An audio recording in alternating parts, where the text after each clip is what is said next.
Good morning. I want you to consider a question that may seem strange at first. Is your bank account truly the first ledger you check each day, or is there another, far more ancient and important one? So many of us wake with a jolt, the mind immediately racing to deadlines, market fluctuations, and the endless list of tasks. We lurch from sleep into a state of deficit, of what we lack: time, energy, money. But what if the first transaction of your day was not one of withdrawal, but of profound deposit?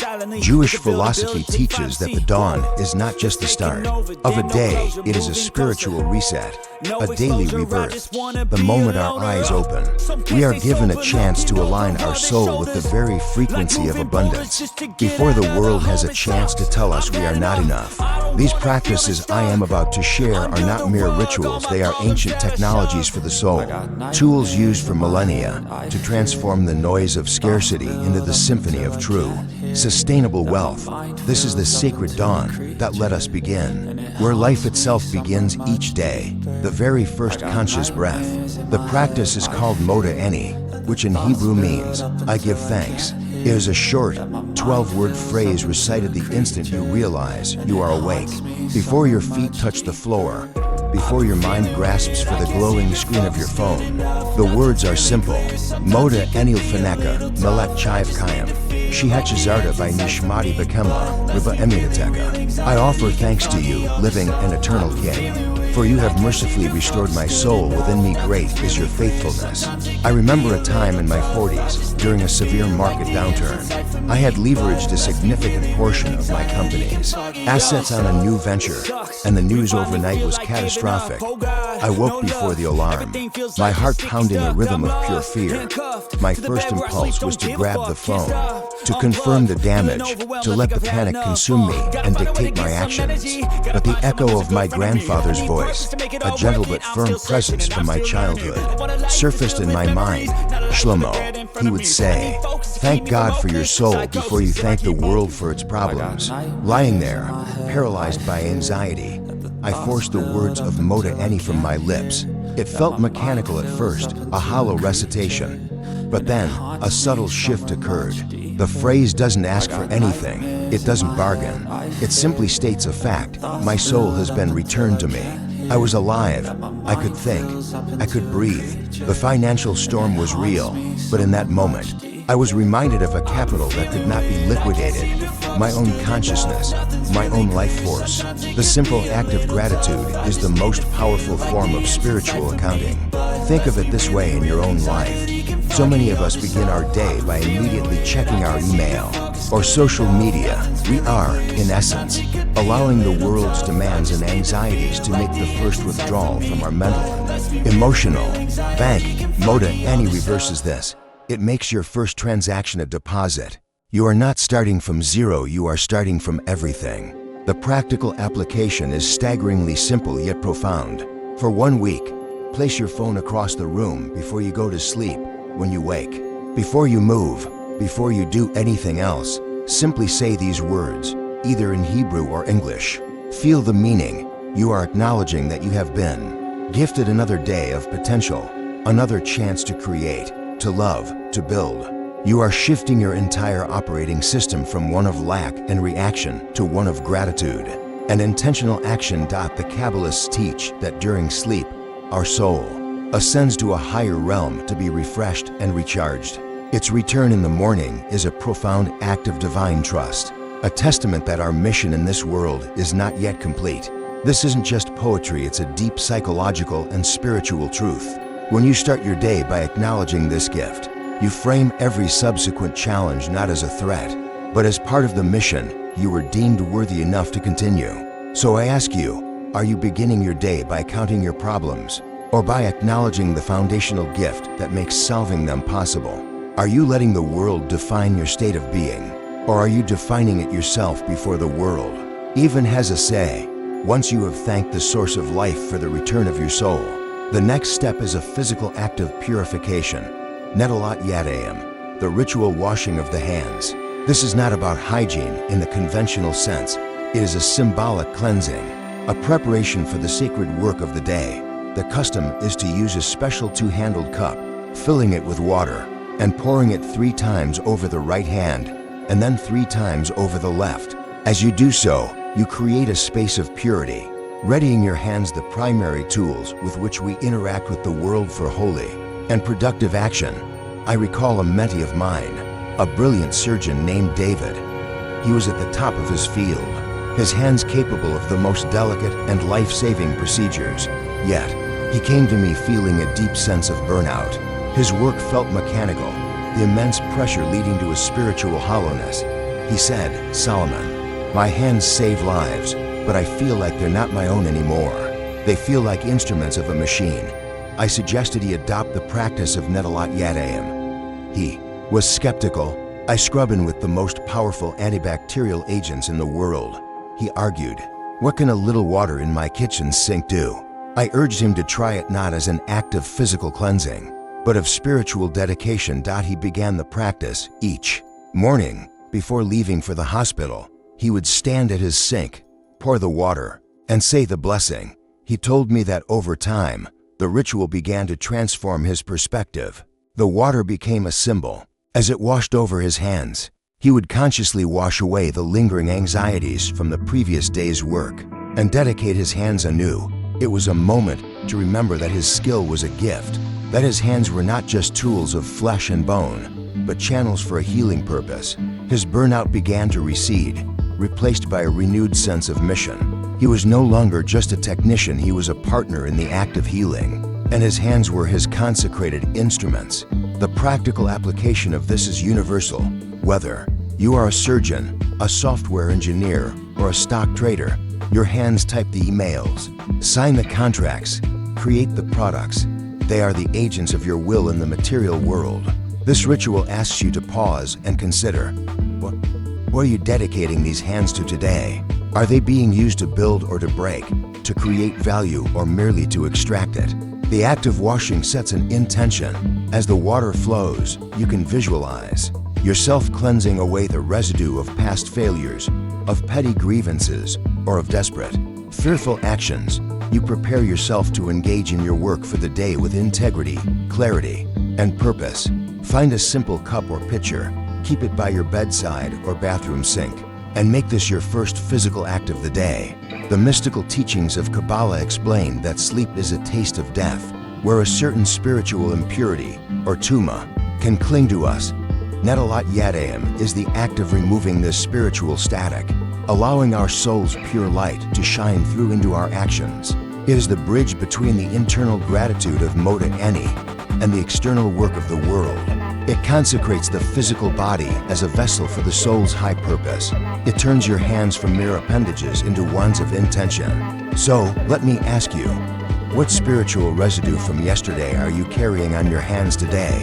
And what would it feel like to consciously wash it away and begin your work with a clean slate? Not just physically, but spiritually. After acknowledging the soul and purifying the hands, we move to the mind and the heart. The next practice is Birkot Hashachar, the morning blessings. This is not one single prayer, but a series of short blessings that express gratitude for the simple, foundational miracles of daily existence that we so often take for granted. There is a blessing for opening our eyes, for being able to stand upright, for having clothes to wear, for the very ground beneath our feet. Each one is a deliberate, mindful acknowledgement of a gift. Blessed are you, who gives sight to the blind. Blessed are you, who straightens the bent. Blessed are you, who clothes the naked. I often think of a period in my life when my first business was just beginning to find its footing. Success was intoxicating, and with it came a subtle but dangerous arrogance. I started to believe that I was the sole architect of my achievements. My mind was always on the next goal, the next acquisition, the next milestone. I stopped seeing the miracles and started seeing only the mechanics. It was my wife who noticed the change. She said to me one evening, "Shlomo, you used to see the world. Now you only see a chessboard." Her words were a splash of cold water. I realized I had lost my sense of awe, and with it, my humility. I recommitted to reciting the Birkot Hashachar each morning, not as a rote exercise, but as an antidote to my pride. Saying the blessing for sight while my eyes were perfectly healthy forced me to appreciate the gift of vision, a gift I was using to skin balance sheets, but not to see the beauty in my wife's smile, saying the blessing for straightening the bent while I stood tall, and strong reminded me of the fragility of health and the gift of mobility. It was a daily dose of humility. It re-grounded me in the truth that my success was built upon a foundation of countless blessings I had not earned, but had simply been given. This practice didn't make my business less successful, it made the success more meaningful, because it was rooted in gratitude, not ego. Here is the real-world application for you. You don't need to recite all 15 blessings at once to begin. Choose one or two that resonate. When you swing your legs out of bed and stand up, pause and consciously think of the blessing for being able to stand and move. As you pull on your clothes, take 1 second to feel gratitude for the simple dignity of being clothed. This practice short-circuits the entitlement that so often accompanies modern life. We feel we deserve a comfortable bed, a hot shower, a full closet. These blessings reframe them as what they are, incredible gifts. The shift from entitlement to appreciation is fundamental to building what I call soul-level wealth. It protects you from the spiritual poverty that can accompany great material success. The kind of poverty that makes a person feel empty in a mansion full of treasures. The great medieval philosopher Maimonides taught that gratitude is not just a pleasant emotion. It is a moral and intellectual obligation. To be aware of a benefit one has received and not feel gratitude is, in his view, a sign of a flawed character. The Birkot Hashachar are a daily training in this character trait. They are a form of spiritual strength training, building the muscle of appreciation. They prevent us from becoming spiritually bent by either the weight of our failures or the inflation of our successes. So, consider this. What basic, fundamental gift of your life have you begun to take for granted? And how might your day, your decisions, and your interactions change if you started by consciously acknowledging that one gift as the miracle it truly is? With our soul acknowledged, our hands purified, and our hearts filled with gratitude for basic miracles, we are now prepared to engage in a more structured and profound form of connection. This is Shacharit, the morning prayer service. For many, the idea of a 30 or 45-minute structured prayer service can feel daunting, even impossible in our hyper-scheduled world. But I want you to reframe it. Think of it not as an obligation, but as a strategic spiritual meeting, an essential alignment session with your highest self and with the creative force of the universe. Before you engage with the demands of the world, Shacharit is the spiritual equivalent of a CEO reviewing their ultimate mission statement and strategic goals before heading into a day of tactical meetings. I remember a young man I mentored, a tech entrepreneur named Benjamin. He was brilliant, driven, and perpetually exhausted. His company was growing, but he was a slave to his calendar, bouncing from one meeting to the next, constantly putting out fires. He told me he had no time for anything, let alone prayer. I proposed an experiment. I asked him to block out 30 minutes in his calendar every morning, labeling it CEO alignment meeting, and to use that time for a condensed version of Shacharit. He was to focus on two core prayers, the Shema, the declaration of divine unity, and the Amidah, a silent, standing prayer of petition and praise. He resisted, but finally agreed to try it for 2 weeks. The first few days were torture for him. His mind raced with his to-do list, but he persisted. After a week, something shifted. He told me, "Solomon, it's the strangest thing. By stepping away from the urgent, I'm getting clarity on the important. Reciting the Shema, the idea that everything is ultimately one, it's been calming my frantic need to control every little piece of my business. The Amidah has forced me to actually articulate what I'm asking for my company, for my family, for myself. I'm going into my day less reactive and more anchored." He found that his 30-minute investment in prayer was yielding outsized returns in clarity, focus, and calm throughout his entire 12-hour workday. He didn't lose time, he gained effective time. You can apply this principle even if you have only 10 minutes. The key is consistency. Anchor your soul. The Shema is a powerful meditative tool. It is a declaration that beneath the chaos and apparent separation of the world, there's an underlying unity. To a business leader, this is a reminder that marketing, sales, product, and finance are all part of one organism. Focusing on this unity, can prevent the siloed thinking that cripples so many organizations. The Amidah is your chance to stand in stillness and articulate your needs and aspiration. It's a moment of profound spiritual honesty. What do you truly need? Wisdom, patience, courage, health. By articulating it, you bring intention to the forefront of your consciousness. The tradition teaches that the patriarchs Abraham, Isaac, and Jacob established the 3 daily prayers morning, afternoon, and evening. Shacharit, the morning prayer, is attributed to Abraham, the great innovator and pathbreaker. It is therefore imbued with the energy of new beginnings, of setting out into uncharted territory with faith. When you engage in Shacharit, you are tapping into that ancient archetypal energy of courageous beginnings. You are aligning yourself with a tradition of pioneers. You are not just reciting words, you are participating in a conversation that has spanned millennia, anchoring your personal, fleeting concerns in a current of timeless strength. So my question to you is this: are you allowing the chaos of your inbox to be the anchor for your day? Or are you willing to invest a few moments to anchor yourself in something far more ancient, stable, and powerful? After the soul has been anchored through prayer, it is time to nourish the mind with wisdom.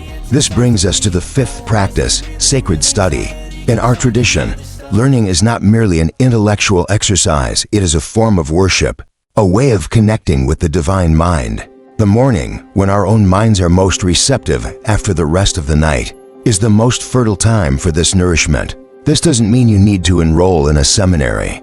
It can be as simple as spending 5 or 10 minutes with a sacred text, allowing a piece of timeless wisdom to become your companion for the day. Early in my career, I was obsessed with reading business books, market analysis, and the biographies of titans of industry. I consumed information voraciously, believing that more data would lead to better decisions. And to an extent, it did. But it also led to a certain kind of anxiety, a constant feeling of being behind, of needing to know more, do more, be more. My mind was full, but my soul was undernourished. I was rich in information, but poor in wisdom. I made a change. I decided that the very first thing I would read each day, before the Wall Street Journal, before any market reports, would be one chapter from the book of Proverbs. This small habit had a revolutionary impact. One morning, I might read, "He who is slow to anger is better than the mighty, and he who rules his spirit than he who takes a city." I would then go into a tense contract negotiation that day, and instead of being driven by ego and a desire to win, that verse would echo in my mind. It would guide me to find a solution built on patience and mutual respect, which almost always led to a better, more lasting partnership. Another day, the proverb might be, "The plans of the diligent lead surely to abundance, but everyone who is hasty comes only to poverty." This would temper my impatience to rush a product to market, reminding me that diligence and excellence were the true drivers of long-term value. Reading these texts first didn't just give me ideas, it calibrated my moral and ethical compass for the entire day. It was the difference between having a map and having a compass. A map is useless when the terrain changes, but a compass always points true north. The practical application is beautifully simple. Choose a wisdom text that speaks to you. It could be the Torah portion of the week, the Psalms, Proverbs, or Ecclesiastes. It could even be a text from the Musar movement, which focuses on ethical character development. The key is to engage with it not for information, but for transformation. Read a single verse or a short paragraph. Don't just read it, sit with it. Ask yourself, what is the one lesson here for me today? How does this ancient insight apply to the meeting I have at 10 a.m.? Or the difficult conversation I need to have with an employee? Or the financial decision I am weighing? Let that one piece of wisdom be a lens through which you view the events of your day. The Talmud famously states, Talmud Torah keneged kolem, which means, the study of Torah is equal to all other commandments. This isn't because study is more important than acts of kindness or charity, but because study informs and elevates all other acts. When your mind is steeped in wisdom, your acts of business become acts of service. Your financial decisions become acts of stewardship, and your interactions with others become opportunities for connection. Wisdom is the ultimate spiritual capital, an asset that never depreciates and yields infinite returns. So, I will ask you, are you starting your day by feeding your mind with the frantic, fleeting noise of the 24-hour news cycle? Or are you investing in the timeless, compounding wisdom that has guided souls for thousands of years? Once the mind has been nourished with wisdom, it is time for a period of stillness to allow that wisdom to settle and to set a clear course for the day. This is the practice of meditation and visualization, rooted in the Jewish tradition of Hitbodedit. This is not about emptying the mind, as some Eastern traditions teach, but about filling it with focused intention. It is a private, intimate conversation with oneself and with God, a time to calmly direct the flow of your consciousness towards a desired, purposeful outcome. I learned the power of this practice not in a boardroom, but on a simple wooden chair in my study. There was a time when I was trying to secure funding for a major expansion. I had a critical meeting with a group of very conservative, skeptical investors. For weeks, I prepared my pitch, my financials, my projections. I was armed with data, but I was also filled with a deep-seated anxiety. My mind would race with all the things that could go wrong. They would find a flaw in my numbers. They would dislike my vision. They would say no. I was visualizing failure. An old rabbi I knew gave me some advice. He said, "Shlomo, you have prepared the vessel. Now you must prepare the light to fill it. Stop rehearsing your fears and start visualizing the connection." He instructed me to spend 10 minutes each morning, after my prayers and study, doing nothing but sitting quietly and visualizing the meeting. But not just visualizing a successful outcome, not just imagining them saying yes. He told me to visualize a meeting of minds, to see myself speaking not from a place of need, but from a place of service, to see their skepticism melting not because of my clever arguments, but because they felt my authentic belief in the value we could create together.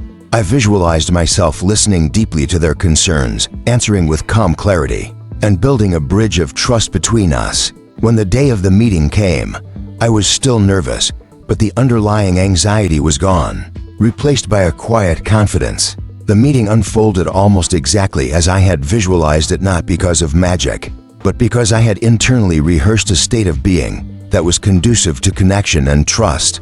We secured the funding. Here is the practical step for you. After your morning study, find a quiet place to sit for just 5 minutes. Close your eyes. First, take a few deep breaths to calm your nervous system. Then, think about the most important task or interaction of your day ahead. Is it a difficult sales call? A creative project that requires focus? A family conversation?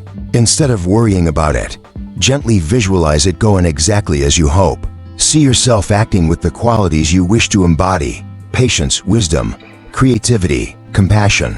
See the other person responding positively. Feel the feeling of a successful, harmonious outcome. This isn't about ignoring potential problems, it's about setting your internal GPS to your desired destination. You are programming your subconscious mind for success and aligning your actions with your highest purpose. This practice of Hitbodedit, or secluded self-talk, was a core practice of the great mystic Rabbi Nachman of Breslov. He taught that it was a way to build a personal, intimate relationship with the Creator, to speak in one's own words and articulate one's deepest aspiration. It is a way of transforming abstract prayers into a concrete, personalized plan of action for the soul. You are taking the wisdom you've just studied and the intentions you hold, and weaving them into a coherent vision for your day. It's the bridge between being and doing. So, my question is this: is your mental energy in the morning spent worrying about what might go wrong? Or are you consciously and deliberately using it to create a clear, powerful vision of what you intend to make go right? With your inner world aligned, the next step is to make your very first action in the outer world an act of giving. This is the practice of Tzedakah, which is often translated as charity, but its Hebrew root, tzedek, actually means justice or righteousness. Giving tzedakah in the morning is not simply a nice thing to do. It is a fundamental act of reordering your financial reality. It is a declaration that you live in an abundant universe, and that you are a channel for that abundance, not a dead-end reservoir. I saw this principle transform the life of a young woman I was advising, Sarah. She was a gifted graphic designer, but she was perpetually struggling. She was caught in a cycle of scarcity thinking. She would undercharge for her work, terrified of asking for what she was worth. She would hoard every dollar, constantly afraid that the next client wouldn't come. Her fear, of course, was a self-fulfilling prophecy. Clients could sense her desperation, and her business remained stagnant. She felt trapped, believing she couldn't afford to be generous. I told her the opposite was true. She couldn't afford not to be. I gave her a small metal box, a pushkin Yiddish, and I told her to do something that seemed illogical. Every single morning, before she even turned on her computer to look for work, she was to put $1 into that box. "But I need that dollar," she protested. "Precisely," I answered. "This act is not about the dollar. It is about rewiring your brain. Your first financial act of the day will not be one of worry or of grasping, but one of giving. You will be teaching yourself, at a cellular level, that you have enough to share." It was a struggle for her, but she did it. Day after day, she performed this small act of faith. Within a few months, a remarkable change occurred. She told me the daily act of giving began to dismantle her scarcity mindset. She started to see herself not as someone who was lacking, but as someone who had something to give. This newfound confidence radiated outward. She raised her prices, she began attracting better clients, and her income tripled. The dollar in the box didn't make her rich, the mindset the dollar cultivated made her rich. The practical application is simple and profound. Get a small box or jar and place it where you will see it first thing in the morning. Before you check your bank balance, before you pay a bill, before you even buy your morning coffee, put something in it. It can be a coin, it can be a dollar. The amount is irrelevant. The consistency is everything. This act primes your pump for abundance. It sends a message to the deepest part of your psyche that the flow of resources in your life starts with an outward motion. You are starting a cycle of giving and receiving, activating a universal law.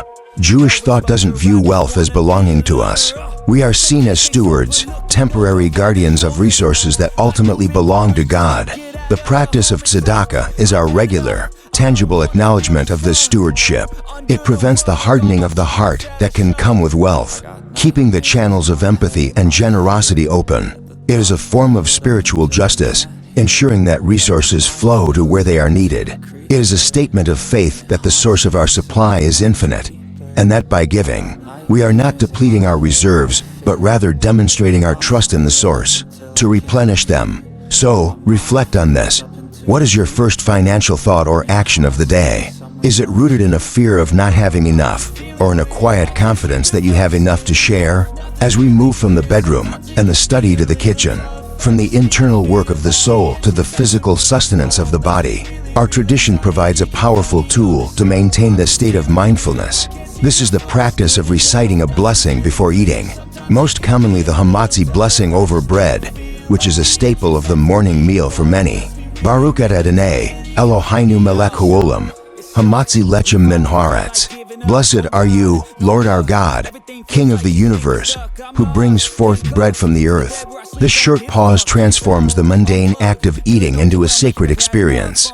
I think back to my own journey. In the most intense years of building my businesses, meals were often an afterthought. I would eat standing up in the kitchen, scrolling through emails on my phone. I'd wolf down a sandwich in my car between meetings. Food was simply fuel, something to be consumed as quickly as possible to get back to the important work. I was consuming calories, but I was not receiving nourishment in the truest sense. My digestion suffered, my stress levels were high, and I felt a constant, low-grade agitation. I was eating, but I was not tasting. I was fueling my body, but starving my soul. It was during a trip to Jerusalem that I relearned this simple practice. I was staying with an older, very wise family. Before the morning meal, the grandfather gathered everyone, took the loaf of fresh bread, and recited the hamatzi with such profound, unhurried intention. He then broke the bread and gave a piece to each person. The silence and focus in that moment were palpable. We then ate, and for the first time in years, I just ate. I tasted the bread. I savored the cheese. I felt the warmth of the tea. The 20 minutes we spent on that breakfast felt more restorative than the hurried meals I'd been having for a decade. I brought that practice home with me. I started to pause before my breakfast, say the blessing, and for the first 5 minutes of the meal, do nothing else but eat. No phone, no newspaper, no mental rehearsals for the day. Just the food. It was transformative. My stress eased, my focus improved, and my appreciation for the simple gift of food returned. This practice is one of the most accessible yet powerful mindfulness tools available to us. Before you take your first bite of breakfast, simply pause. You don't have to say the Hebrew blessing if it feels foreign.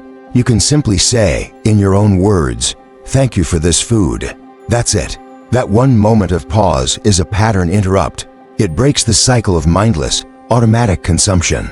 It inserts a moment of consciousness and gratitude into your routine. It reminds you that the food on your plate is the end result of an incredible chain of miracles. The sun, the rain, the earth, the farmer, the baker, the truck driver. You are connecting your personal act of eating to the vast web of life that makes it possible. In Jewish law, eating without a blessing is likened to theft, as if one has stolen from God. This sounds harsh, but the underlying insight is profound. It suggests that when we consume things mindlessly, without acknowledging their source, we are acting as if we are the sole owners and creators, entitled to everything. A blessing is a verbal and spiritual deed of transfer. It acknowledges the true owner and expresses gratitude for the privilege of being able to use the gift. It transforms eating from a purely biological act into a spiritual one, elevating the physical to the holy. So I ask you, are you merely fueling your body in the morning, or are you truly nourishing yourself? What would change if your first bite of the day was preceded by a moment of genuine, focused gratitude as the morning rituals draw to a close and you prepare to step fully into the activities of your day? There is one final, crucial act of inner alignment, spiritual reflection, and intention setting. This is the moment you synthesize the gratitude, purification, prayer, and wisdom you have cultivated and channel it into a sharp, focused intention for the day ahead. This is not just a to-do list. A to-do list tells you what you need to do. An intention tells you who you need to be while you are doing it.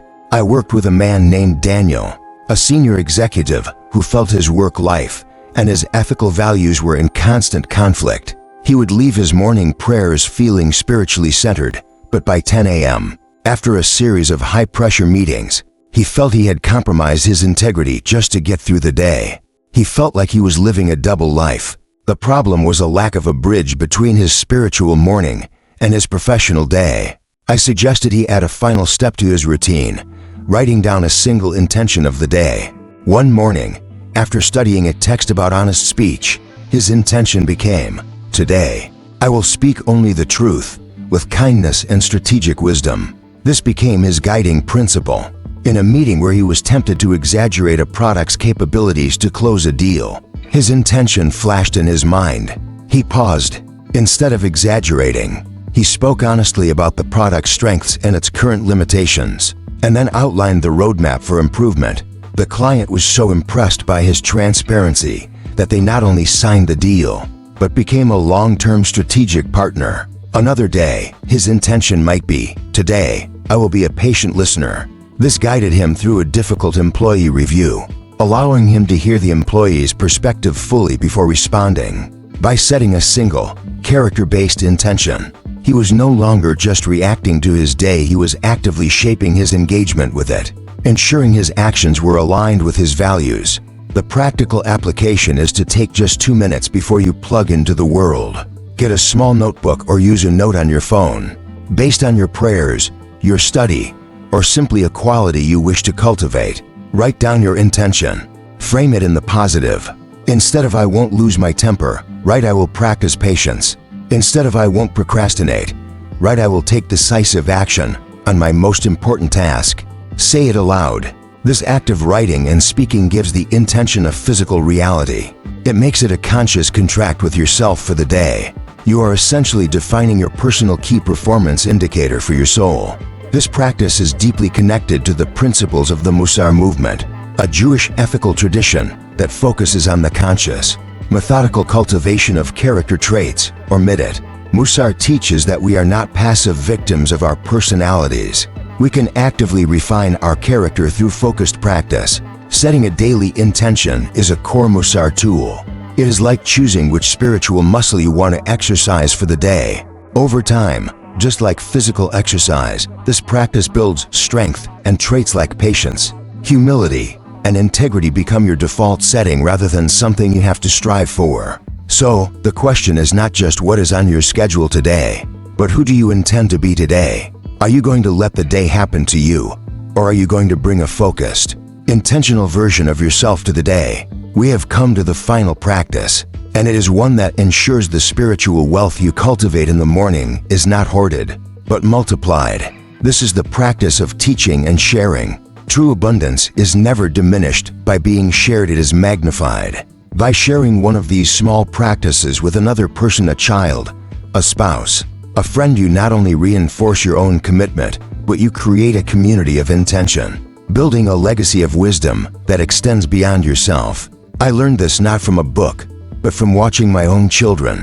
When they were young, I would perform these rituals myself, often in the quiet solitude of the early morning. But I soon realized that the greatest inheritance I could leave them was not in my investment portfolio, but in these practices. I started small. I invited my son to help me with Netilat Yadayim, letting him pour the water over my hands. It became a small game for him, but it also opened a door for conversation about why we do it. With my daughter, I would share one thought from my morning study of Proverbs over breakfast, asking her what she thought it meant. I didn't lecture, I invited dialogue. We began saying the Modeh together as we woke them up for school. Years later, my son, now a successful architect, called me. He was facing an incredibly stressful project deadline, and he felt overwhelmed. He said, "Dad, you know what I did this morning? I found myself at the sink in my office, just pouring water from a cup over my hands. I wasn't even thinking about it, but it just calmed me down. It was like I was washing away the panic." In that moment, I understood. The small seeds I had planted years ago had taken root. The true wealth was not the ritual itself, but the resilience, the centering, the connection to something deeper that the ritual had instilled in him. It had become part of his spiritual immune system. He was now sharing these ideas with his own team to help them manage stress. The teaching had come full circle. The application of this is perhaps the most joyful of all. Choose one practice that resonates with you and find a gentle, natural way to share it. You don't need to deliver a sermon. Simply involve someone. Ask your children what they are thankful for in the morning. After you've reflected on your own gratitude, make the blessing over breakfast a shared family moment. Tell a friend who is struggling with anxiety about the power of setting a single daily intention. By teaching, you learn twice. The act of articulating the why behind a practice solidifies its importance in your own mind and heart. In our tradition, the concept of Older Vidor from generation to generation is paramount. We see ourselves as links in a chain, with a sacred responsibility to pass on the wisdom we have received. Sharing these morning practices is a living embodiment of Older Vidor. You are ensuring that this technology for the soul, this blueprint for a life of meaning, does not end with you. You are building not just personal wealth, but communal and generational spiritual capital. This is the ultimate return on investment. And so, we conclude our sacred dawn. From the first word of gratitude to the final act of sharing, this is a blueprint for beginning your day not in deficit, but in overflowing abundance. These are not archaic rituals. They are a sophisticated system for aligning your soul, mind, and body with the principles of true wealth, a wealth defined by purpose, peace, and connection. I encourage you not to be overwhelmed, but to choose just one. Try one of these practices for a week and observe the subtle shifts in your day. I would be honored if you would share your experiences in the comments below. Which practice will you begin with?